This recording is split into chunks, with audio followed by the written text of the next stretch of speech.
Demos las Muchas palabras de gracias. salud y bienvenida a nuestro siguiente ponente, el magíster Pedro Duarte Canán, con el tema la intervención eficaz del fiscal en el marco del sistema acusatorio, a cargo del doctor Dani Fernando Campana Ñasco. Doctor Campana, por favor, si fuera tan amable de hacer uso de la palabra. Gracias, David. Doctor Pedro Duarte Canán, bienvenido a Lima, Perú, específicamente al Distrito Fiscal de Lima Norte. Como usted conocerá, nuestra ciudad capital es una ciudad bastante grande, muy poblada, tenemos un aproximado de 11 millones de habitantes, y el distrito fiscal donde hoy nos va a deleitar usted con su brillante ponencia es el conocido como Lima Norte. Abarca aproximadamente 2.600.000 habitantes donde ejercemos función fiscal. La mayoría de los 359 asistentes que el día de hoy hemos escuchado ya a la doctora Carol Desiré, y ahora lo escucharemos a usted. Bienvenido, doctor, y queremos aprender y que usted nos comparta sus conocimientos como lo hace en todo foro a donde se le invita. Muchas gracias por estar con nosotros. Muchas gracias, doctor, por sus palabras. Con esto iniciamos el segundo tema del día, titulado La intervención eficaz del fiscal en el marco del sistema acusatorio, a cargo del magíster Pedro Duarte Canán, quien es abogado, máster y doctor en Derecho Penal, máster en Sociedad Democrática, Estado y Derecho por la Universidad del País Vasco, España. Se ha desempeñado como procurador fiscal del Distrito Nacional, capital de República Dominicana. Especialidad en Derecho Procesal en la Universidad Alberto Hurtado de Santiago de Chile. Especialidad en Derecho Procesal Penal en la Universidad de Costa Rica. Especialidad en Derecho Penal de la Universidad de La Habana, Cuba. Ex asesor legal de la Cámara de Diputados de República Dominicana.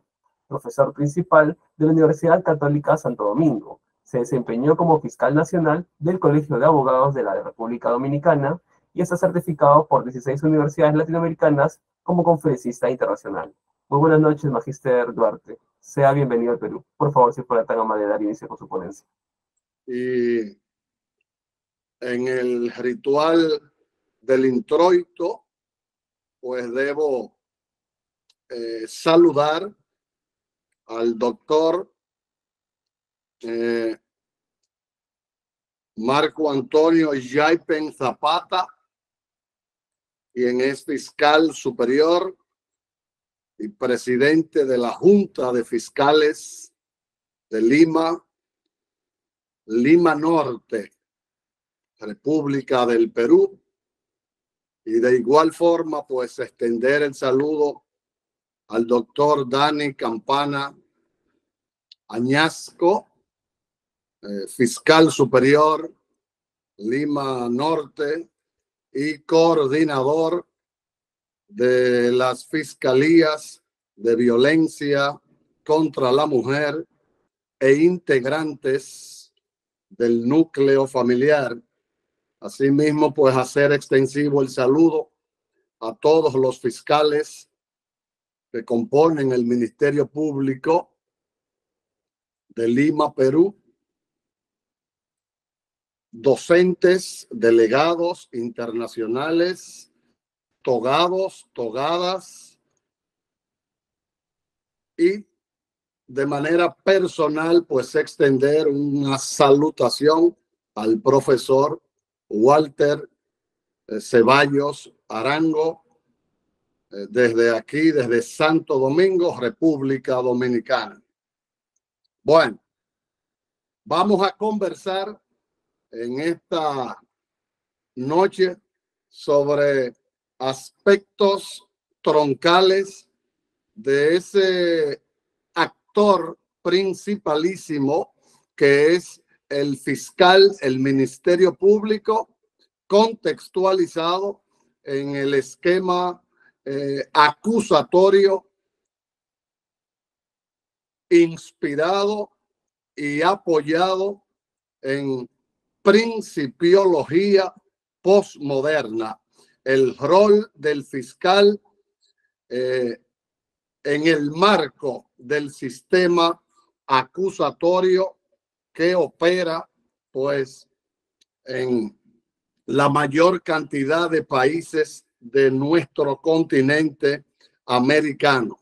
En República Dominicana existe evidentemente la ley orgánica, esa ley que operativiza, regula, delimita la función del Ministerio Público. Nosotros desde el año 2002 pues nos regimos por ese método adjetivo que es el que engloba el sistema acusatorio de partes, donde el fiscal, los fiscales, actuando como todoterreno, tienen el monopolio de la investigación penal, distinto a como acontece en Perú, donde el Ministerio Público podría estar asistido y podría invitar a la defensa técnica a participar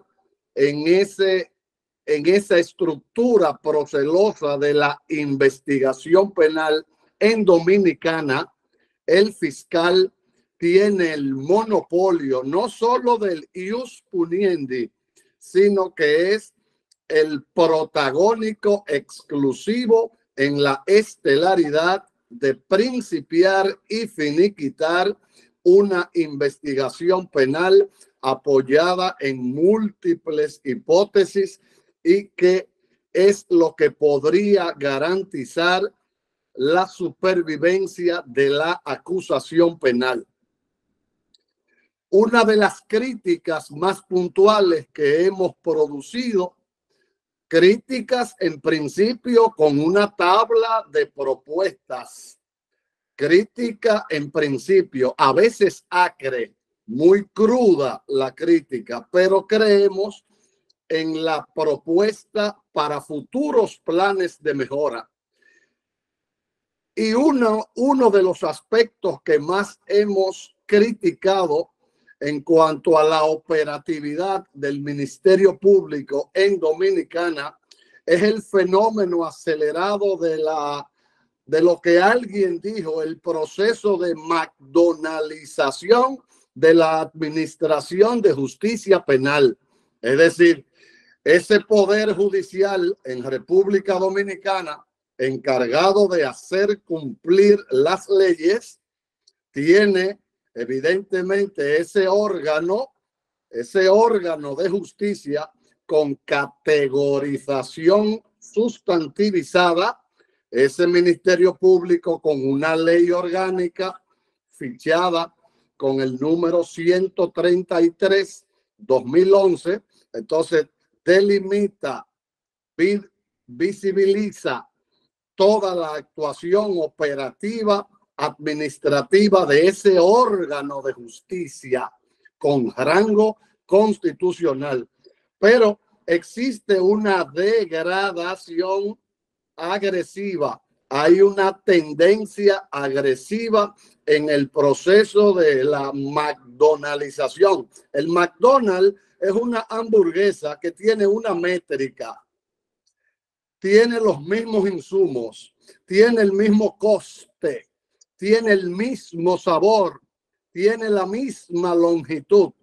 Entonces, escuchando a la profesora que nos precedió en el uso de la palabra, pues interconectaba las atrocidades que a diario funcionan no solo en Dominicana, sino en la cuasi totalidad de los países que aún no han podido desaproximarse del tercermundismo.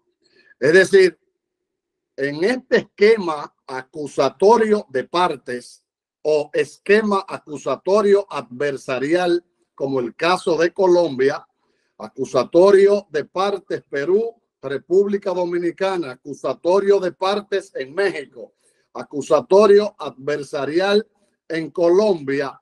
Entonces, esta metodología, que es el sistema acusatorio que visibiliza sujetos procesales atrapados en ese proceso, ese litigio penal estratégico que reta al fiscal como actor principal tiene un monopolio en el circuito investigacional, pero ese Ministerio Público dominicano en un alto porcentaje ha perdido el fundamento ortodoxo de ser un verdadero, genuino representante del colectivo social.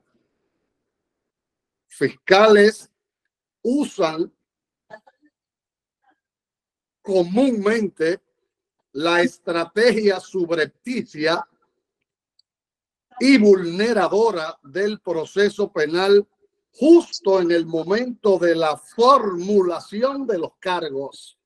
Ese intrincado ejercicio procesal que tiene el fiscal de articular una línea de formulación puntual, precisa de cargos.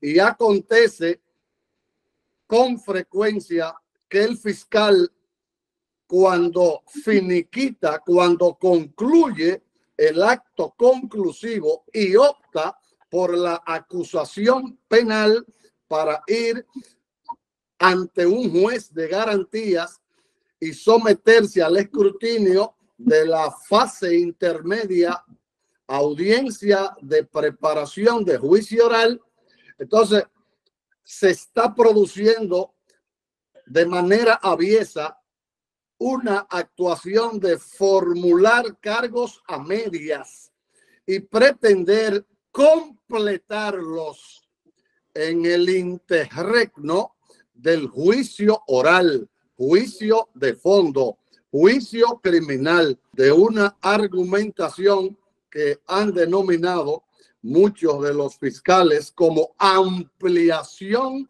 de la acusación.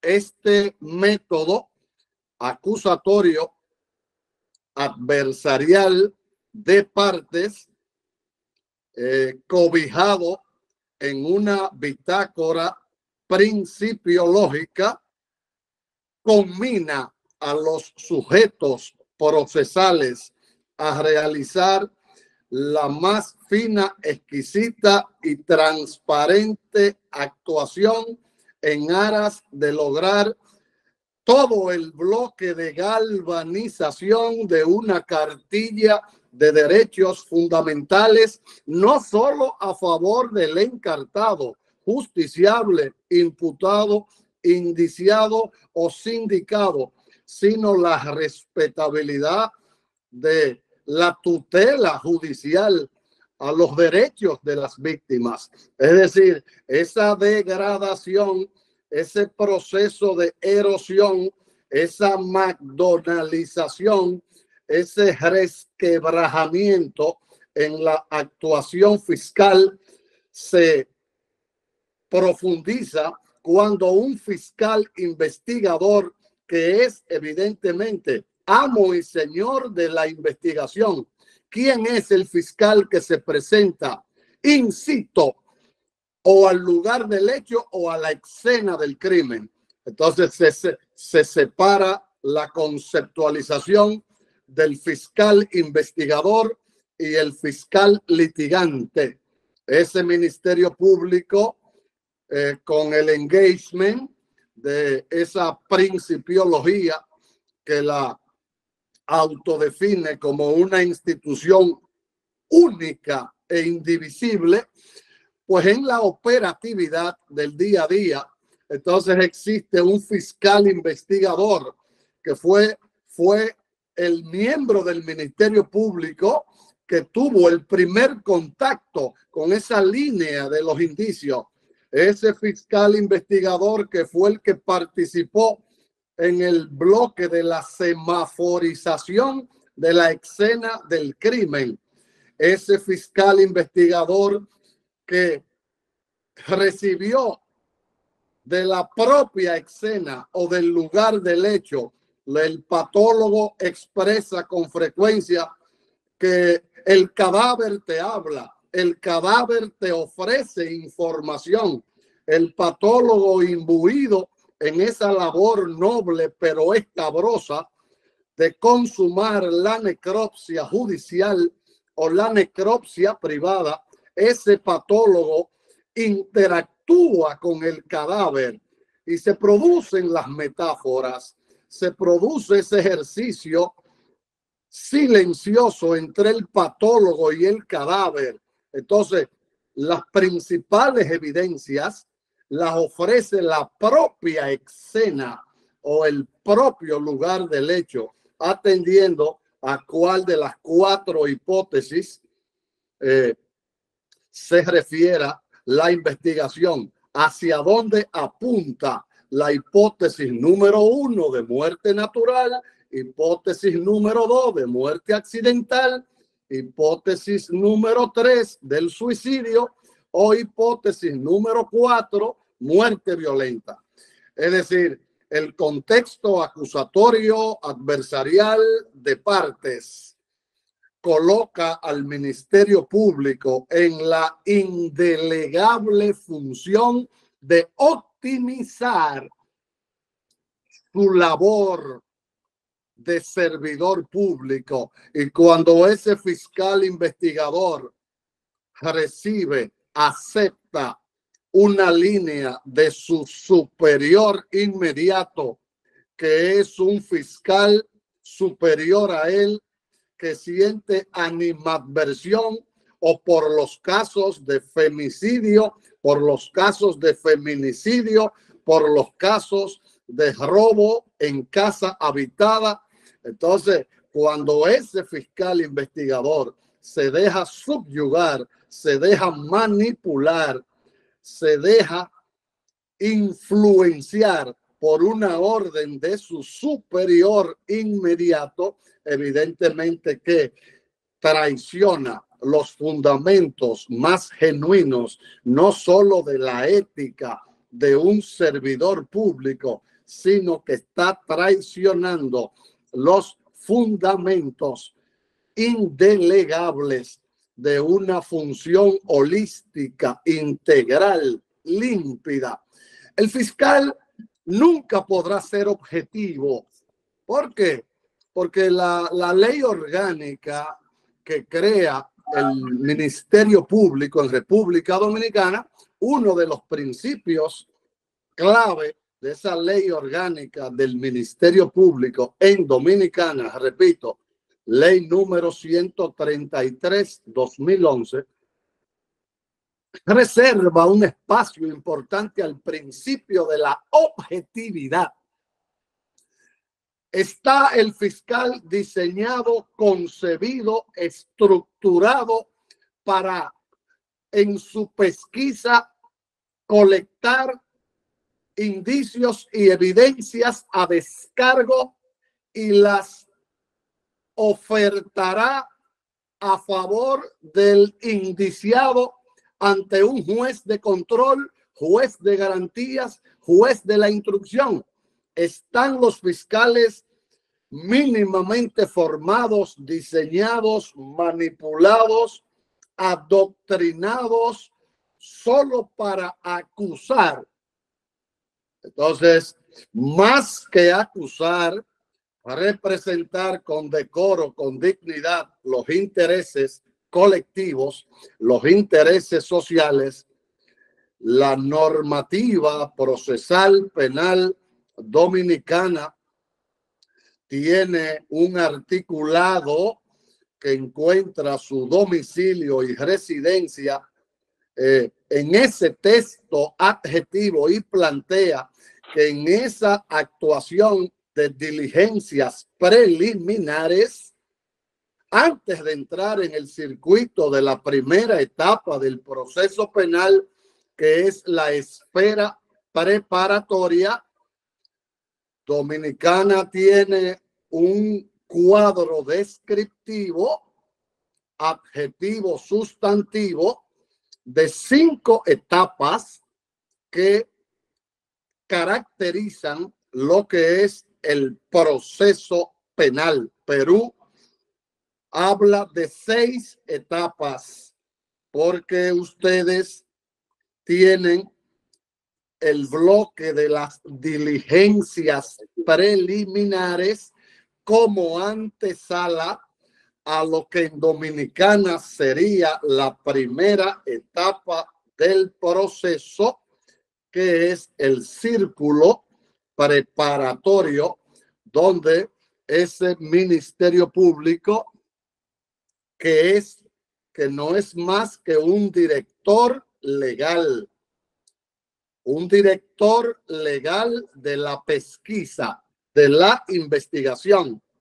Ese Ministerio Público dominicano, peruano, mexicano, colombiano, guatemalteco, ecuatoriano, con ligeras diferencias, evidentemente que necesita el concurso de auxiliares directos para poder iniciar y completar todo ese círculo investigacional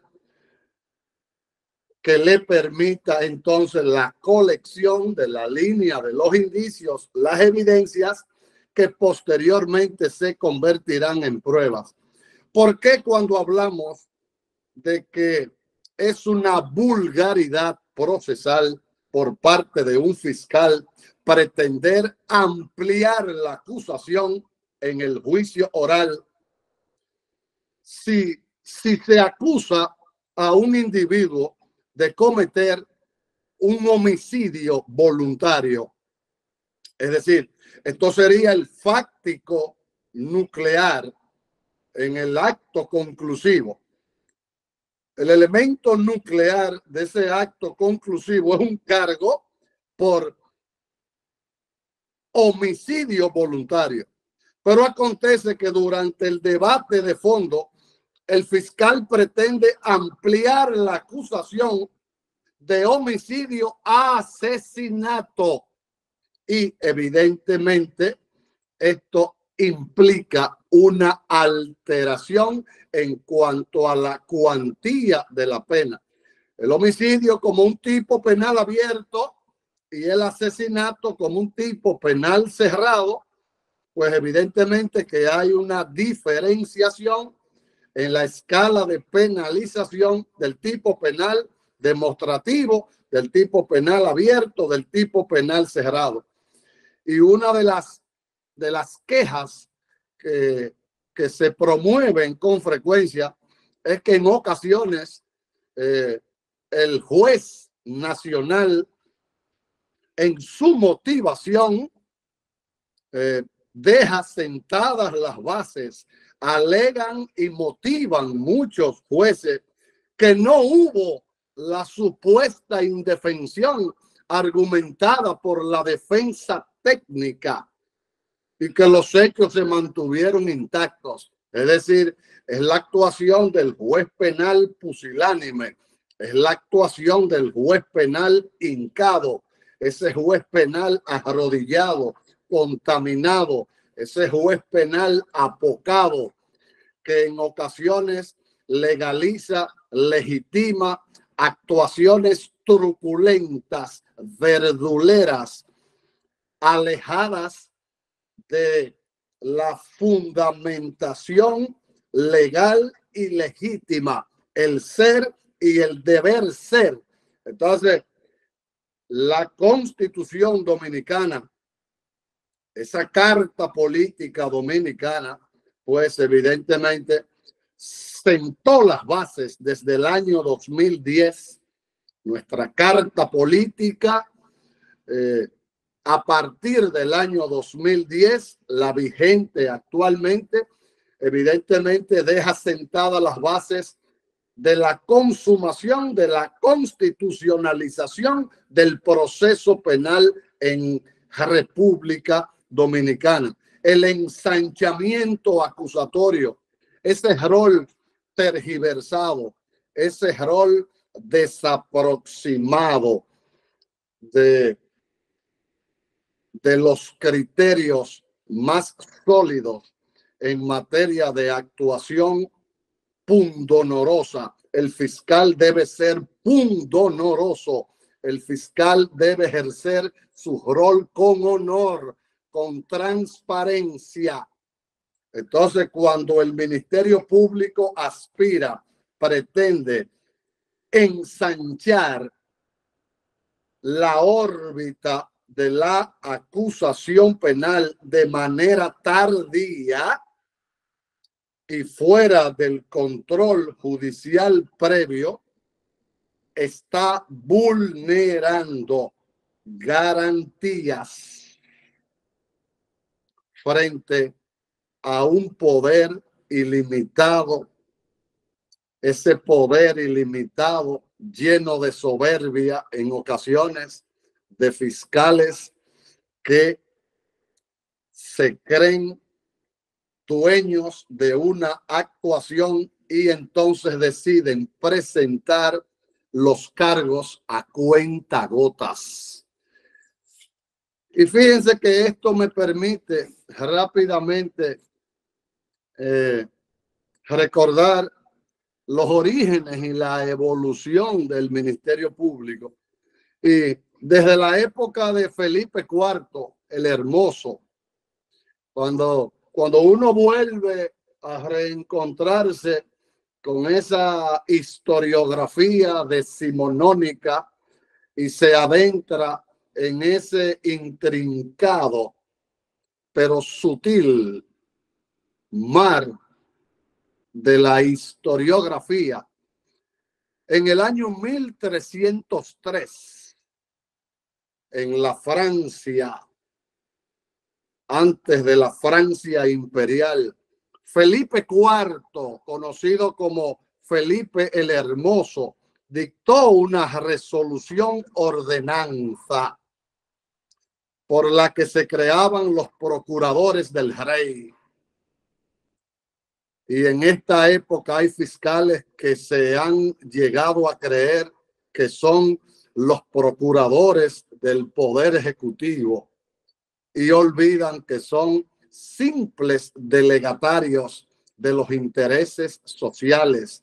Ese fiscal en el sistema acusatorio está visibilizado, definido, diseñado, estructurado para que represente al Estado Nacional en momentos puntuales, pero es un delegatario del interés social. Entonces Felipe IV resoluta y crea los procuradores del rey con el propósito de que estos procuradores representaran por ante los tribunales todo lo relativo a los aspectos legales de la monarquía. Entonces, a raíz de la Revolución Francesa de 1789, entonces saben ustedes perfectamente que se transformaron todas las instituciones y a partir de la Revolución Francesa aparece entonces el acusador público, un cargo desde luego que era de elección popular con el solo fin de sostener la acusación ante los tribunales.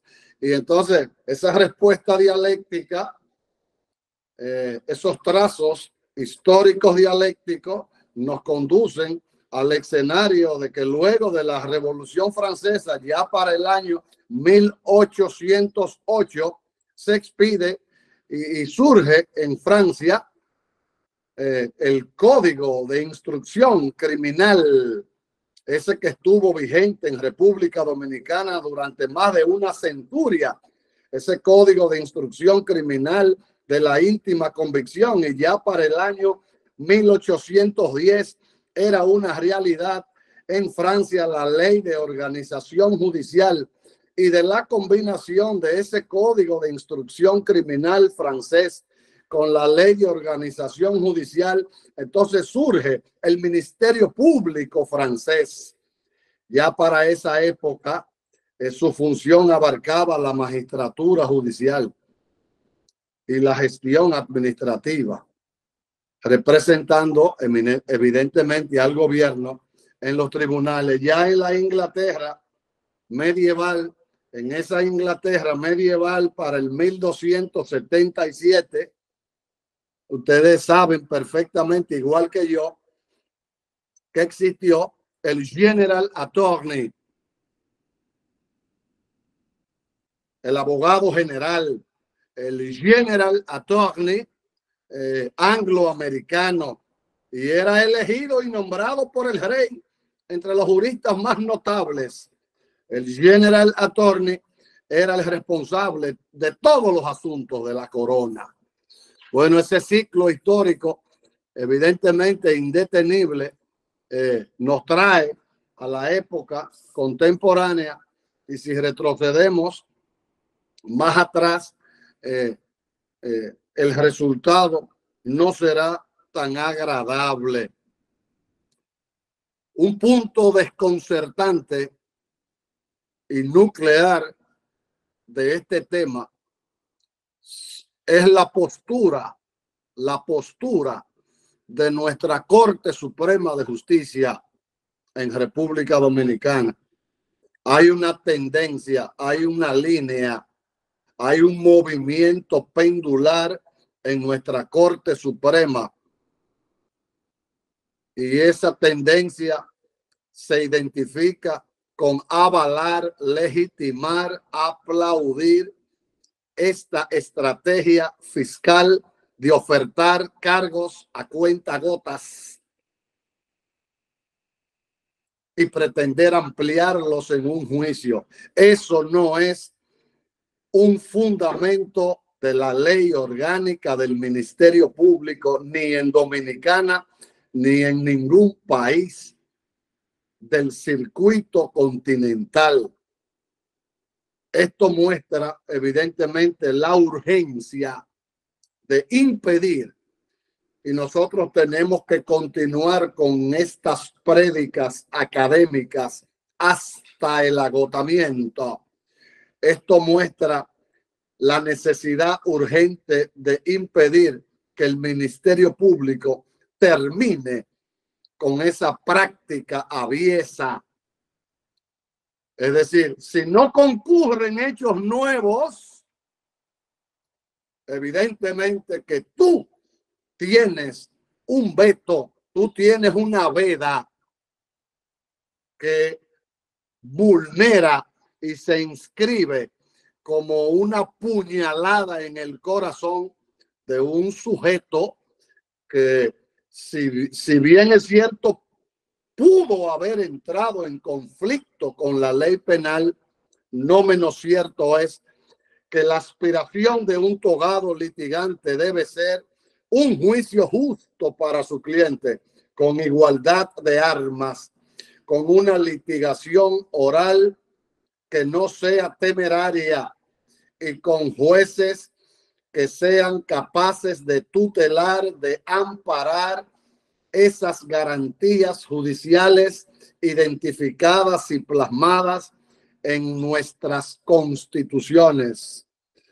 Es decir, que ese rol del Ministerio Público, un rol de principalía mayúscula, es un actor con una capacidad de crecerse en la medida en que ejerza su ministerio con decoro y con la más elevada dignidad. Esas actuaciones relativas a las diligencias preliminares se conocen como la etapa donde el fiscal toma conocimiento del noti criminis. Ese fiscal que se entera de la ocurrencia de un ilícito penal, pues inmediatamente su rol lo aproxima a poner en marcha la locomotora punitiva del Estado en compañía de un equipo multidisciplinario de profesionales, el investigador forense, la Policía Nacional, el médico forense más adelante con el patólogo forense, el antropólogo en caso de ser necesario, el estomatólogo, el psiquiatra forense, el psicólogo forense, el experto en criminalística, el fotógrafo forense, el experto en grafología forense, todo ese bloque multidisciplinario de profesionales auxiliares al Ministerio Público. Recuerden que es una verdad procesal. Recuerden que la verdad procesal, el fiscal no puede buscarla y obtenerla a cualquier precio. No es la verdad material, no es la verdad real. Estamos hablando de una verdad procesal que se formaliza en base a un protocolo actuacional y que luego se sientan las bases para plasmarla en un documento que se conceptualiza como un ejercicio hermenéutico de la imputación penal, diametralmente opuesta al ejercicio acusacional. Ese Ministerio Público no es objetivo. Bueno, hay maestros dominicanos que dicen que el fiscal es objetivo hasta el momento en que radica su acusación penal. Evidentemente que uno valora, respeta, justiprecia, porque hay doctrina dura, pero el fiscal en su estructura histórico patriarcal y su circuito evolutivo lo desaproximan del entorno de un actor interpartes objetivo. Hay mucha intersubjetividad en la actuación de nuestros fiscales latinoamericanos. De ahí que hay fiscales en Dominicana que han llegado a afirmar que la teoría de caso es una prueba. Evidentemente que se ha descartado en doctrina, en los capítulos, en los trofos, en los grandes sonetos de la doctrina recia, la doctrina acre, esa doctrina dura descarta el argumento de que la teoría de caso, de acusación del fiscal se inscriba dentro de la malla probatoria. Esa es la cosmovisión que tiene el fiscal. Esa es la versión intersubjetiva que tiene el fiscal. Habrá que verificar qué tipo de investigación penal realizó. Entonces, el éxito de una acusación penal, pues evidentemente se va a afincar en la majestuosidad de una investigación. Ese Ministerio Público surge como un instrumento para la persecución del delito ante los tribunales y eran agentes del interés social en la época primigenia. Fíjense que en una etapa anterior del ciclo histórico dialéctico, en una etapa anterior, el Estado optó por delegar en el juez la labor persecutoria de los delitos. Entonces, ¿qué trajo esto? Que duplicó las funciones. Se produjo una duplicidad de funciones cuando el Estado le asigna al juez el rol persecutorio del delito, porque era juez y parte. Y eso estaba entonces atrapado en un solo órgano. Ello generó lo que todos conocemos como el procedimiento inquisitorio, que ha tendido a ir desapareciendo y se ha desplazado la creación de un órgano público encargado de la acusación ante el espectro jurisdiccional. Es decir que retos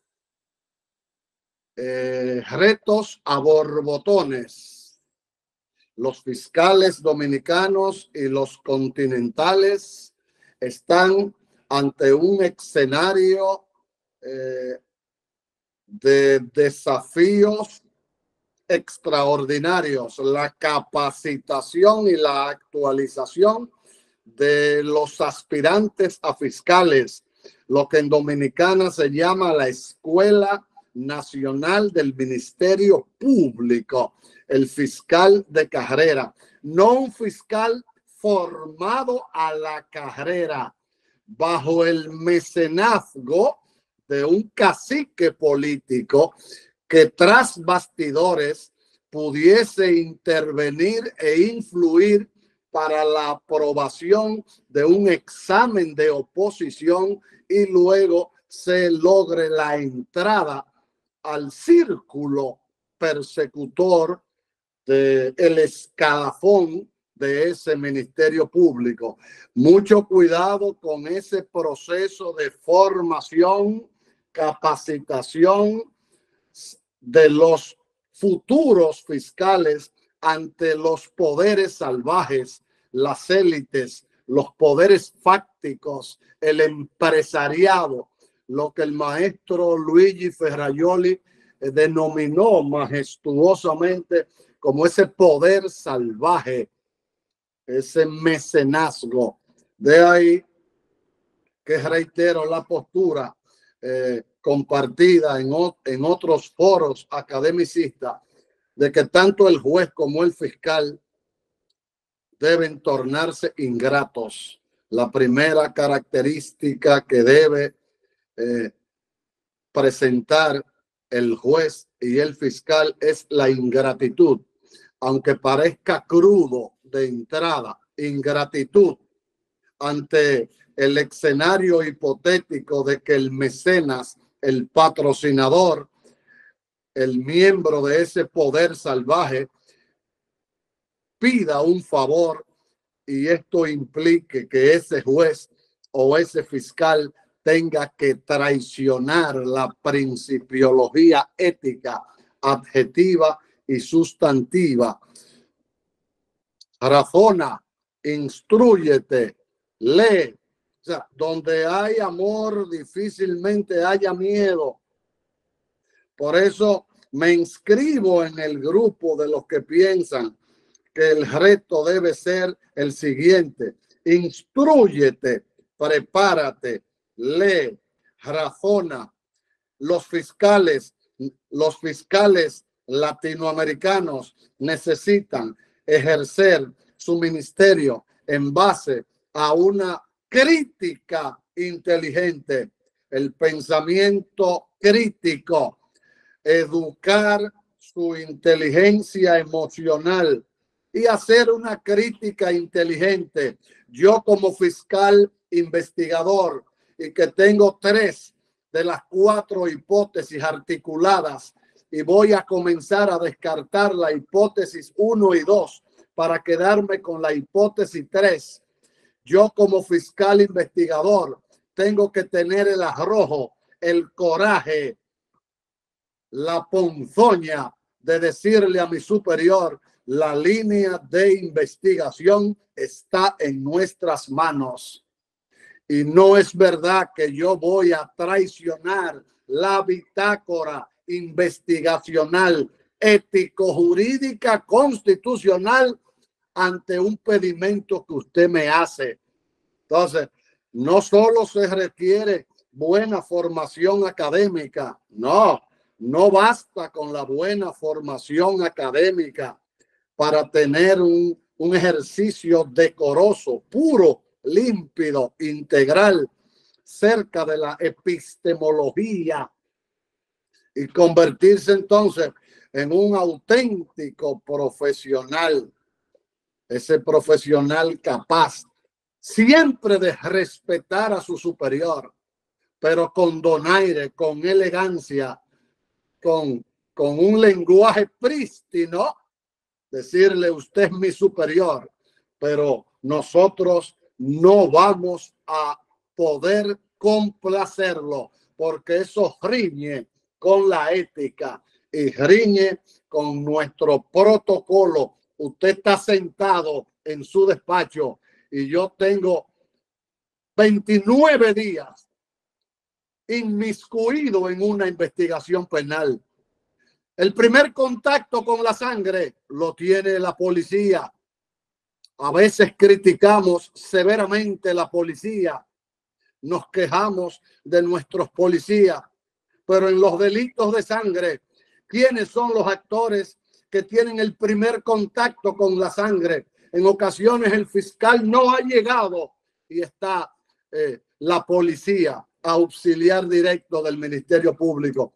Pues las primeras informaciones que recibe el fiscal se las aporta la policía, en el caso dominicano, la Policía Nacional, y así sucesivamente.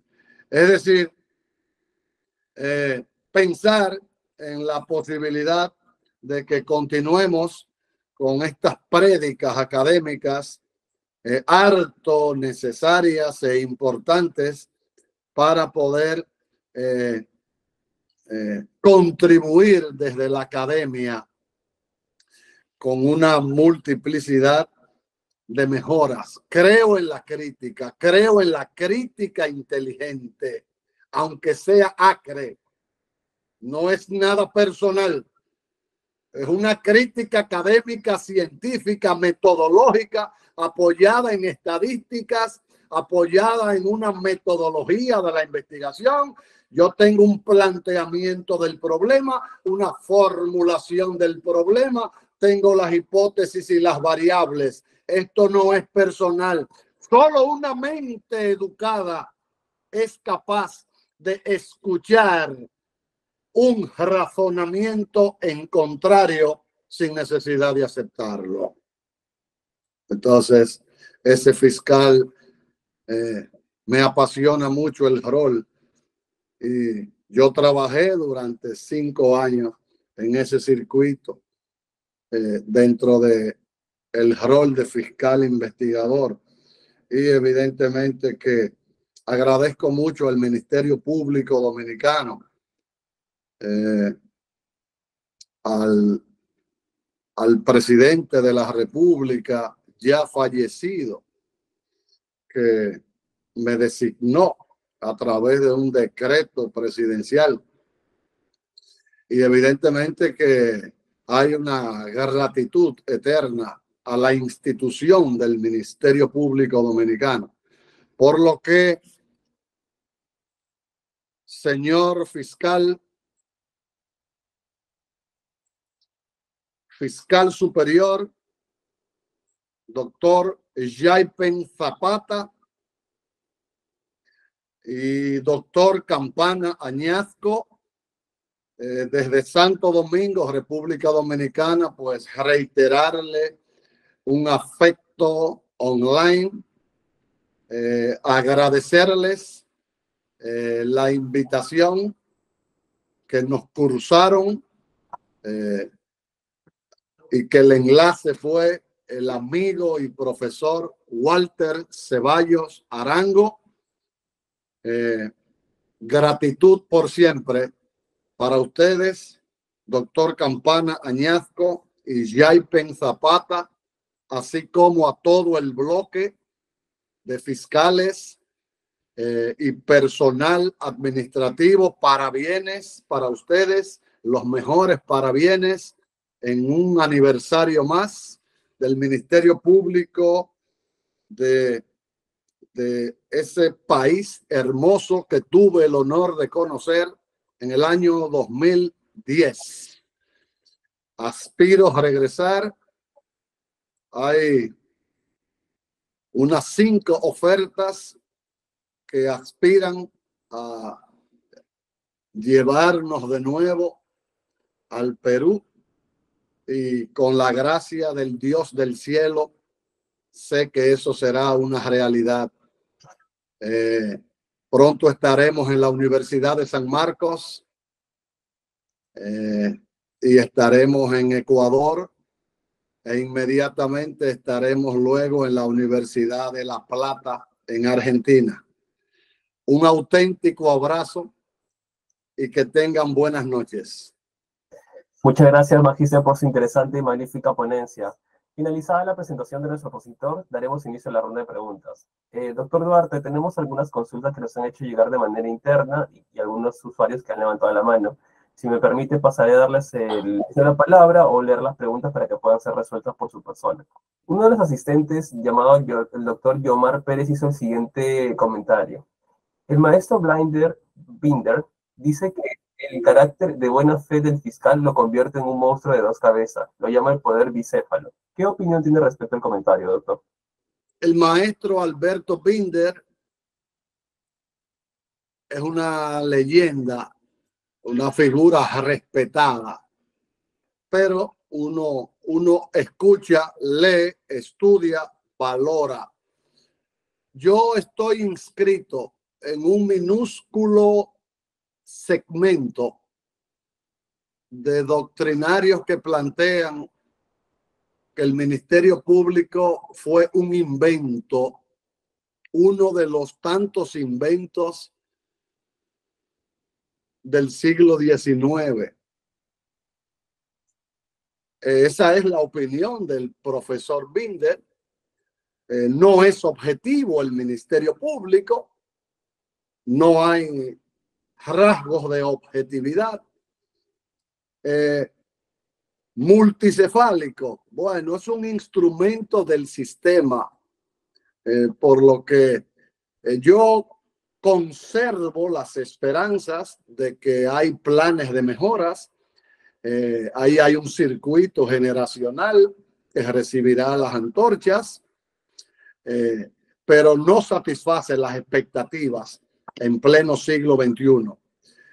Puede ser mejor el rol del Ministerio Público en la era del 4.0 y en la era robótica. Puede ser mejor. La siguiente pregunta nos hicieron llegar de manera interna y se lee así. Desde su punto de vista, ¿la imparcialidad del fiscal y la objetividad de su actuación investigadora son lo mismo o son conceptos diferentes? El fiscal se mueve en una línea pendular entre la objetividad y la intersubjetividad. Fíjate que el fiscal es el dueño de la investigación, el director de la investigación penal. El fiscal se supone que está entrenado para filtrar, separar, justipreciar indicios y evidencia. Es un actor que tiene que separar el criterio objetivo de la intersubjetividad. Su rol es la pesquisa, la investigación, colectar indicios, colectar evidencias. Y evidentemente, luego el órgano jurisdiccional pues va a decidir sobre el ejercicio imputacional en el circuito de la petición de imposición de una medida cautelar o en el juicio oral. Es decir, el fiscal, más que independiente e imparcial, el fiscal lo que tiene que moverse en esa frágil línea que lo separa de ser objetivo a de ser mega subjetivo. Esa es la postura. El doctor Yomar hace una réplica respecto a su apreciación, doctor, y se lee así. Entonces, ¿debe el Ministerio Público mantener el carácter de buena fe? El fiscal debe moverse de manera actuacional bajo la sombrilla de la buena fe. Evidentemente que sí. Objetividad implica buena fe. Es decir, que en su rol de pesquisador, en su rol de diseñar, articular, difundir la política criminal del Estado para reducir al mínimo la criminalidad, en su rol de representar los intereses sociales, el fiscal debe actuar de buena fe, porque fíjate que la buena fe se presume y la mala fe habría que probarla.